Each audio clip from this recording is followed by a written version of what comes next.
Live from the Caterpillar Global Communications Center at Bradley University, this is BUTV News. Good evening and welcome to BUTV News. I'm Lee Lard. And I'm Harvey Newcomb. Let's take a look at the news. Bradley announced Saturday night that head basketball coach Kate Popovic-Goss is suspended for the remainder of the non-conference season. This includes at least 10 games. Popovic-Goss's suspension began with Sunday's matchup against Central Michigan. Assistant coach Amelia Horton will step in as interim coach for the Braves. Bradley announced the decision was made in accordance with the university's commitment to upholding the values and standards expected of its staff. No further details were disclosed at the time, as the university respects the confidentiality of personnel matters. To help students gain better insight into the discontinuations of programs and courses, the Student Senate hosted a student forum to answer questions students are asking. The forum consisted of a panel of the facility Senate members who were there to answer questions for students and to ease tensions among students whose own programs are up for discontinuation. The panel answered questions about the proposals each department had given to the president's office and how this progressed to the email that was sent out last Monday. Students asked a variety of questions, ranging from how different class sizes and faculty will change, the rise of new adjunct professors, limits to course offerings, and most importantly, the plan to phase out majors with limited staff. Many students are concerned about Bradley's future and the principles the university was founded on. These budget cuts come from an earlier announcement made in July this year. This forum was one of two that are set up this semester, with the next one set to be in late November. On November 14th at Founders Circle, hundreds of students and staff staged a walkout and gathered in opposition to President Standiford's $10 million academic cuts to the university. Yesterday, Bradley students joined together in the participation of a walkout. The walkout was a demonstration to voice students and staff's current disapproval of President Standiford's $13 million budget cuts to the university. Last Monday, President Standiford sent out these notices to the university via email. The proposed cuts would include 17 programs that would either be cut all out or taught out altogether, and the dismissal of 68 faculty members, with the projection of only affecting 3.5% of the university. Yeah, I think all students recognize that they're going to be affected by these budget cuts. I think that they all care about their faculty members and that they want a say in how their tuition dollars are spent.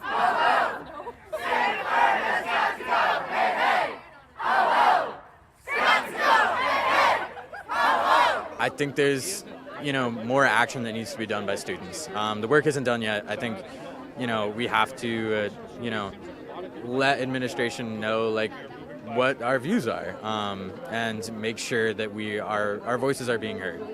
They locked the minor, so I can't choose that. Know how you would prevent future loss. I mean, in the past, we've made some movements with our protests before, and I think this one's no different. And I think that everyone is watching as well outside of the school, and the president is clearly outnumbered. Layoffs have started, which has led to class cancellations and forcing families to change their lives around Bradley's administration mistakes and lack of accountability. The walkout lasted from 10 a.m. to 2 p.m., where students were able to voice their concerns and join together after these proposed cuts. We will make sure to send updates on these proposals, as departments have 30 days to refute these current cuts. For BUTV News, I'm Chris Pacheco. Last night, ACBU hosted another Boots Down event with drag queen Plenty of Smiles, who demonstrated some killer cookie decorating skills. Students needed to RSVP for the event, but were welcomed by their lovely host, Plenty of Smiles. She's a self-taught baker who's combined their two favorite passions, baking and drag, into a new way to spice up the baking and drag world. Students were provided with cookie decorating kits with pre-made sugar cookies and icing. O Smiles guided and gave some tips and tricks to make the most snackable cookies possible. The event was filled with great vibes and better music for students to enjoy. At the end of the event, students were more than welcome to take photos with their lovely host and walk away with some delicious cookies. Up next, we will have weather with Julia Hunt. Following that, we'll have entertainment with Dahlia Young to tell us about the Grammys and more.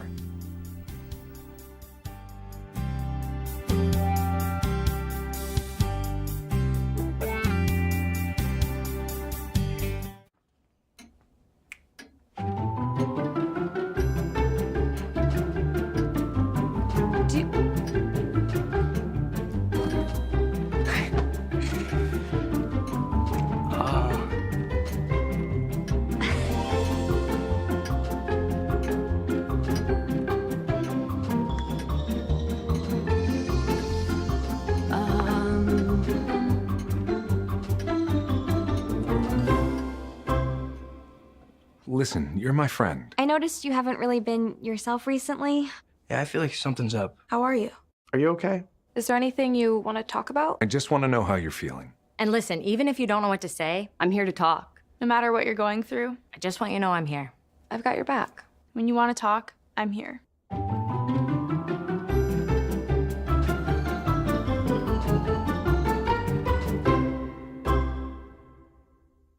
Roll over. Chance high five. All right. When you adopt a shelter pet, you discover all the things that make them unique. And your mother and...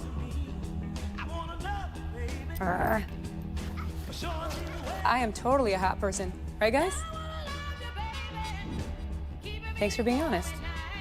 They're a little bit of a lot of things, but they're all pure love. Adopt pure love at theshelterpetproject.org.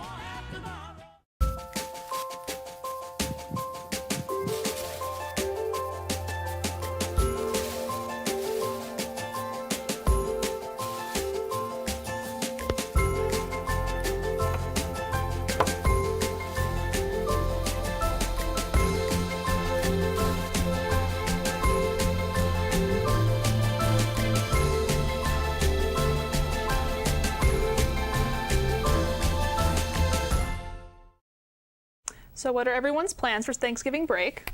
I'm going to go back home to Minnesota. Really looking forward to spending time with my family. That'll be a lot colder than it will on campus, right? It might snow, so I'm actually looking forward to it, though. Gonna cross my fingers that Chicago isn't the same way. Understandable. Well, speaking of being thankful, I'm thankful that it was a beautiful day out today. Looking out our window, it was a high of about 65 degrees. The past few days have been a bit windy, but nothing crazy, nothing blowing you away. So today, it was the ideal day to sit out on the quad and enjoy a warm cup of coffee from the pod. And whenever we're able to get up to 60 degrees in November, that's always a good day. And looking at the radar, we don't have anything too severe looking on the radar. Things look pretty clear. Earlier in the day, it looked like we might be getting some rain on Friday, but the Midwest will be the Midwest, and it doesn't look like we're going to see too much of that anymore. So clear skies for the rest of the week. Looking at the temperature map here, it's been at the average of 60s across the board today.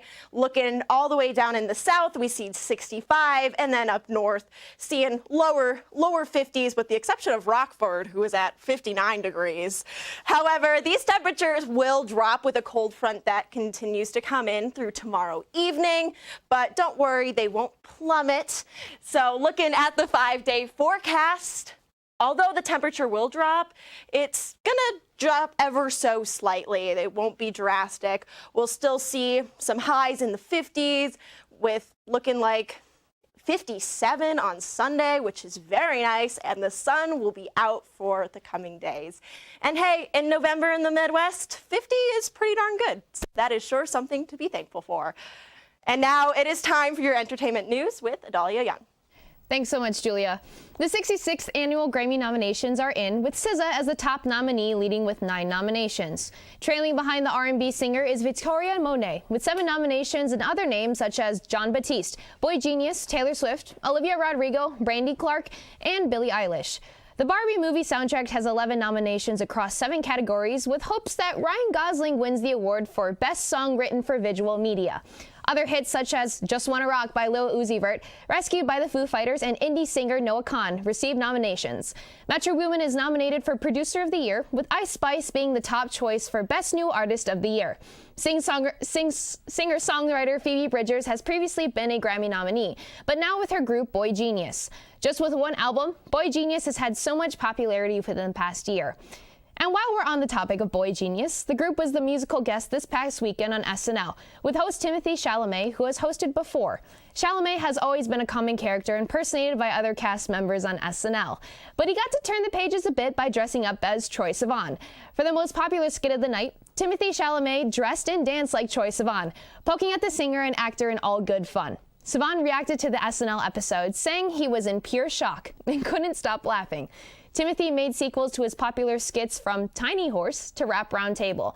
SNL cast member Chloe Trost made her Broadway debut singing in Little Orphan Cassidy, which definitely became Chloe's most popular skit. SNL finally brought back their audition series with celebrities auditioning to be the audio readers for Britney Spears' memoir, The Woman in Me. Jason Momoa will be the host this Saturday with Tate McRae as the musical guest. And the newest Marvel movie was released this past weekend, with The Marvels coming out at #1 at the box office. According to ComScore, this is the lowest performed Marvel movie at only $47 million. The movie sits at 62 Rotten Tomatoes and an audience approval of 55%. Lots of fans went to go watch the movie to see actor Park Seo-joon, a renowned actor who's commonly known for being in Parasite. But he was only in the movie for less than 5 minutes. The reviews are still coming in for the movie, but we will see how it turns out this weekend against the new Hunger Games sequel. Do we have any MCU fans here? It's never really been my thing, but I have seen a couple with the kids I babysit. Listen, I am obsessed. Really? Yeah, I am. I really am. So have you seen the new Loki series? Oh yeah. So good. We have to chat about it after this. Next, we have a story on covering the latest Visual Voices lecture. After that, we have a live interview with Ty Gray to see what's new with Res Life.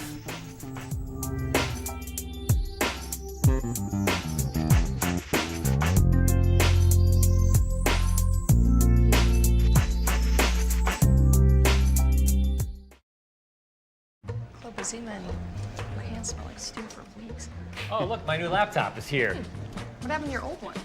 You know, on the way to work, I jump out of the car to grab a churro from that gal in the corner. I turn my back for like 2 minutes. Gone. Stolen. Or maybe I forgot to bring it. I'm not sure which. Wait, did you get IT to wipe it remotely? No, I know how this goes. The minute they wipe it, it turns up under my bed or something. I'm gonna wait a few days, see if it turns up. Good. And I might have disabled the security software in the computer anyway. It slows it down. You've got to be kidding me. I do not remember ordering a mesh tank top. Too much whiskey and Dave shop's a little frisky, right? Ooh. Huh? Did you order it? Come on, you know this looks great. Let's see about this big one. Dave, It's like Christmas. I'm pretty sure someone is making purchases using your online accounts that are still logged in on your browsers. Well, lucky for me, they can't change the address. Some of the stuff is pretty great. You need to call IT and change your logins ASAP. I'm getting a new wardrobe, and I like it. I'm gonna ride this out and see where it goes. Maybe there's a motorbike in receiving. Check it out. He just really goes through life like that, huh? Mm-hmm. Do you think he knows he has to pay for all that stuff? Not a chance. S-U-P-E, star. S-U-P-E, star. Superstar, superstar, superstar, superstar. S-U-P-E, star. Superstar, superstar, superstar, superstar.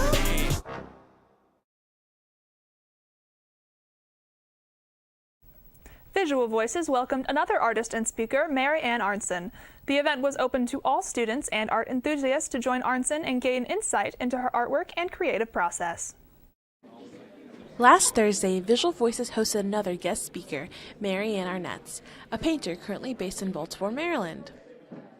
Arnett earned her bachelor's in fine arts from NYCA in 2010, has been actively creating new art series and placing new exhibitions in galleries. I show in commercial galleries and artist-run spaces, and I've occasionally shown in museum galleries. Making a painting for me is sort of like putting together a puzzle and trying to figure out how all these different elements are going to exist. And it's always a challenge, and it's always a discovery. Her art style and practice has developed over the years, as Mary Ann mentions. Style has changed, but also kind of stayed constant in the way that I'm still really interested in like little view holes and portals and windows, and like these formal relationships of figure-ground relationships. But it has kind of moved away from being dependent on this fence motif, and it's kind of more non-representational. But they're also unrecognizable and unbelievable, and I'm thinking about that tension between believability and reality and abstraction and illusion. Her lecture welcomes students to see her work throughout the years and welcomes students to visit her current series, Overshot, at the Huser Art Gallery. Students were able to ask questions at the end of the lecture and all were invited to attend the following reception. Overall, Bradley was more than happy to host another riveting guest brought to you by Visual Voices. For BUTV News, I'm Chris Pacheco. Resident advisors, also known as RAs, are a bridge for Bradley University housing and residents that help support residents in personal, social, and academic matters. Applications for assistant residential advisors are open each semester to students. BUTV's Ty Gray is in the Harper Wyckoff Lounge with the guest to tell us more about what it's like to be an RA. Assistant residential advisors help develop a sense of belonging amongst residents by building community, planning events, and connecting students to resources on campus. With us today, we have Landon, an ARA in U-Haul. Thank you for joining us today. Thank you. Now, what do ARAs do? So ARAs are basically a resource for residents. Especially if you live in the dorm, there's always an RA and an ARA on the floor, so there's two RAs technically. ARA has the same responsibilities as an RA. An ARA gets room, while an RA is a promoted ARA, and they get room and board. Some of their main responsibilities include interacting with residents. We interact with them on a daily basis. We do some paperwork. We host programming, so we get a certain amount of floor funds each semester. Every resident in the dorm pay about $40 in floor fund to us. That gets allocated for each floor. And then we also hold office hours where we hand out packages, around 1 to 2 every week. Okay. Now, why should someone become an ARA? So an ARA is a great opportunity for leadership skills, learn how to kind of hold events, logistic of events, kind of event planning. It also helps you with communication, handling a difficult situation, because from time to time a situation may come up between a resident and another resident, like a roommate conflict, or any other type of situation that may arise. Also, you get to build a nice community with RAs and with your residents. So it's a really awesome time for leadership, community, kind of making friends that will be lifelong, forever. And I think that's one of the biggest benefits of being an ARA, just beyond the kind of hard skills, that you learn through the job. That's really cool. Now, who can apply to be an ARA and how do they? So anyone can apply to be an ARA. Even if you don't live in the dorm currently, if you're a commuter student, feel free to apply. Your skills are just as valuable as one who lives in the dorm. You have to have a 2.5 GPA. You got to be full academic standing, so that means 12 credit hours. You can be a graduate student and still be an ARA. So any student can apply, even if you don't live here in the dorm. How can they apply? So through the Bradley housing website, so Bradley Res Life, you can look that up online, or Bradley ARA application. The applications aren't out now currently. They're out in the beginning of the semester. They usually close by the middle of the semester. So for this semester, October, and then next semester, it'll be around March. Okay. Where can people find more information? So on the Bradley Housing website, you can find information on what is part of the application process, frequently asked questions, and then kind of a gist of the job requirements overall. Okay. Well, thank you for coming on today, but this is all the time we have. From BUTV News, I'm Ty Gray.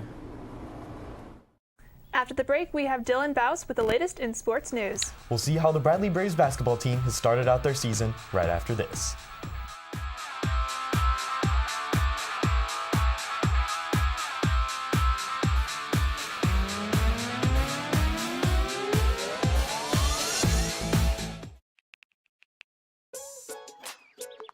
Worried about your friend, but don't know how to reach out? You could say, how are you, or get a fake tattoo. You could ask with an app if it works for you. You could chat with them in VR, it's all good. If you think you should check in, yeah, you should. Whatever gets you talking. Reach out to a friend about their mental health. Whatever gets you talking. Learn how you can help at seizetheawkward.org. Hey, can you chop the pineapple? Chop the pineapple. Nope. I'm high. How about I wash off the grapes? Yes. Okay. You're already making good decisions when you're high. I want tacos. Will you drive? I'm a little toasty.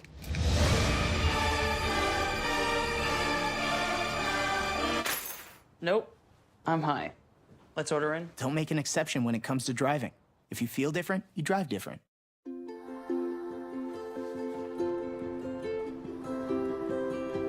To Sofia and Gabriel, mis flores, my little flowers.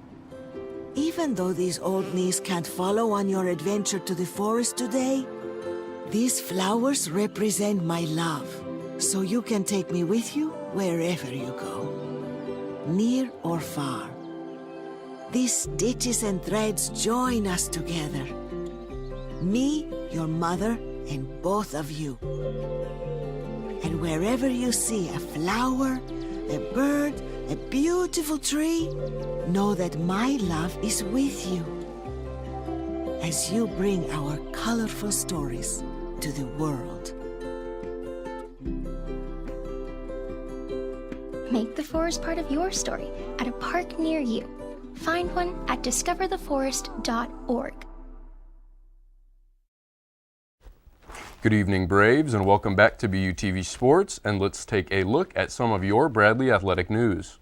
It's all basketball season in Peoria, and that means both the men's and women's teams put on performances for our home crowds. To start things out, the Bradley men's team hosted two strong competitors at Carver this past Saturday and Tuesday. Utah State is a familiar face for the Braves organization, as last year we had our loss on our season opener in Utah against the Aggies. But the Braves remembered to return the favor this time. The game was played closer than the line suggested, with the Braves being favored by around 6. But that didn't stop Utah State from keeping their heads above water for the entirety of regulation. A second overtime was just as unlikely as the first, but the fans at Carver made sure to do all they could to make their presence known as the game was won 72-66 in overtime. Player of the game Connor Hickman was there when we needed it most with 21 points, 8 rebounds, and 4 assists. This was a huge momentum boost for the Braves as they rolled into Tuesday with the same mentality. Hailing from the Western Athletic Conference, the Tarleton State Texans were known for their offensive chemistry until they stepped into Carver, where the Braves were getting all types of looks from behind the arc that led to a historical game for Braves fans to witness. 17 threes in one game is pretty normal if you're referencing to the NBA, but that's exactly what the Braves pulled off this Tuesday in a night show off yesterday. The Braves shot north of 60% from three across 7 players, but one new acquisition from the team showed exactly why he was chosen. Iceland native Almar Atlason was scouted as a three-point threat and did exactly that. Shooting from 6 of 7 from beyond the arc in clutch moments means that the Braves have a new weapon for them to utilize from range. The Braves will have their next matchup against Tulane in sunny California, where the game will be nationally televised for the first time this season on CBS Sports Network. Make sure to catch that game. It'll be a good one. Now, if you thought those games were some good ones, the team that calls the Renaissance Coliseum home put on a thriller of a home opener last Sunday against the Central Michigan team. The out-conference matchup on paper is a close one, even if you can get there without being flat. As Central Michigan played the three-point about as good as we play the paint. The game was kept close through all 4 quarters, but the Braves held on to the lead with enough time that the crowd was very much into it. The mid-range shot was the key for the Braves, which most of our points were coming from contested inside shots. The game was won off of a turnover in the last minute of the game, where the free throw special would begin, where Alex Roos knocked down the free throws to guarantee the win here in Peoria. This gives the Braves a win to start the season, which will sure come in handy before the tough in-conference play begins. Speaking of that, their next game will be tomorrow against the Loyola Chicago Ramblers, an in-conference rival at 6. Make sure to show your support if possible. After the break, we'll be back with more events coming up on campus for Thanksgiving break, and we have a musical performance at the end of the show. Make sure to stay tuned.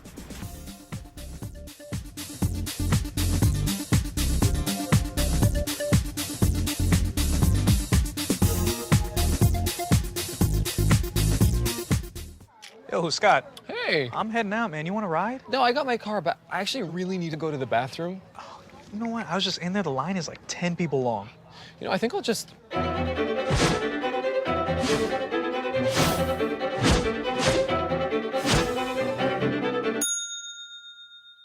Dude, are you okay? You wouldn't believe what I was just thinking. I am definitely buzzed.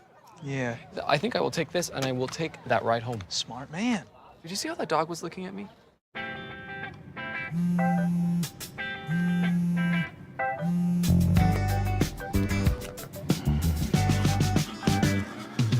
Baby, you see, you're so right for me, and I'm right for you. I love the things you do, like sweet tasting wine. Your lips are so divine. Your loving turns me on. My lonely days are gone. That's why I'm never gonna let you go. Never gonna let you go. Babe, I'm never gonna let you go. No, no, never gonna let you go. Baby, never gonna let you go. Never gonna let you go. Babe, I'm never Here you go. Thank you. Thank you. gonna let you go.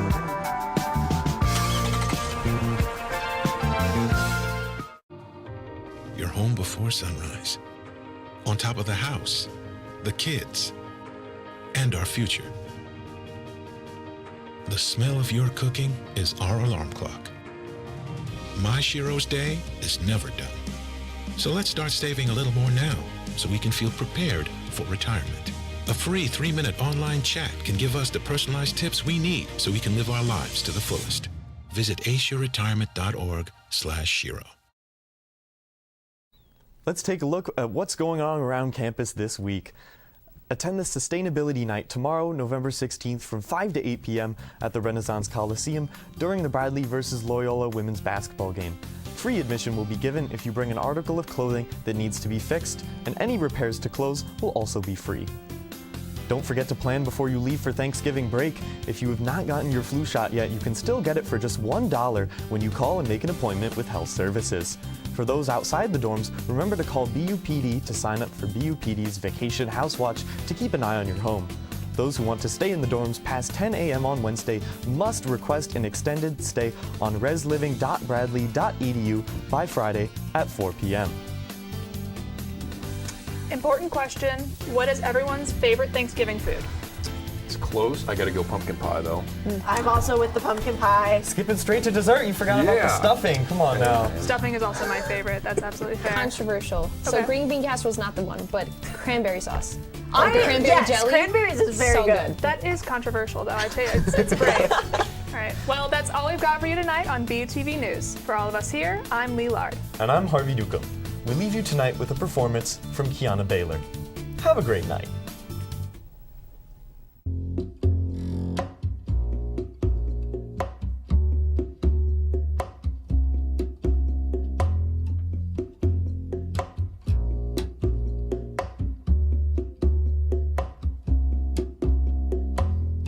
If you were falling, then I would catch you.